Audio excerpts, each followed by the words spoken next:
ఇండోనేషియాలో ఆకస్మిక వరదలు బీభత్సం సృష్టిస్తున్నాయి. ఈ వరదల్లో ఇప్పటికీ దాదాపు 16 మంది మృతి చెందారు. కొన్ని వేల మంది నిరాశ్రయులయ్యారు. ఇండోనేషియాలోని ఉత్తర సులవేసి ప్రావిన్స్ లో కుండపోత వర్షాల కారణంగా ఆకస్మిక వరదలు సంభవించాయి. ఈ ప్రకృతి విపత్తు వేలాది మందిని తీవ్ర ఇబ్బందులకు గురి చేసింది. ఇండోనేషియాలో తీవ్రమైన వరదలు విధ్వంసం సృష్టించాయి. ఈ ప్రకృతి వైపరీత్యానికి సంబంధించిన వివరాలను జాతీయ విపత్తు నిర్వహణ సంస్థ ప్రతినిధి అబ్దుల్ మొహారి వెల్లడించారు. కొన్ని రోజులుగా కురుస్తున్న భారీ వర్షాలకు సోమవారం తెల్లవారుజామున నదుల్లో జలపాతం అకస్మాత్తుగా పెరిగింది.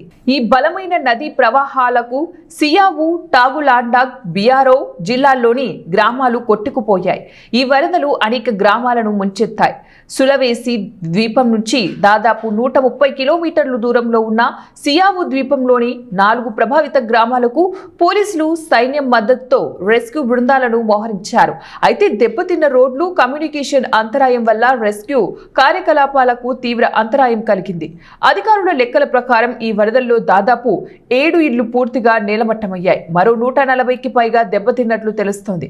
ఈ పరిస్థితి మరింత దిగజారడంతో ప్రజలను చర్చీలు, ప్రభుత్వ భవనాలలో ఏర్పాటు చేసిన తాత్కాలిక సహాయక శిబిరాలకు తరలించారు.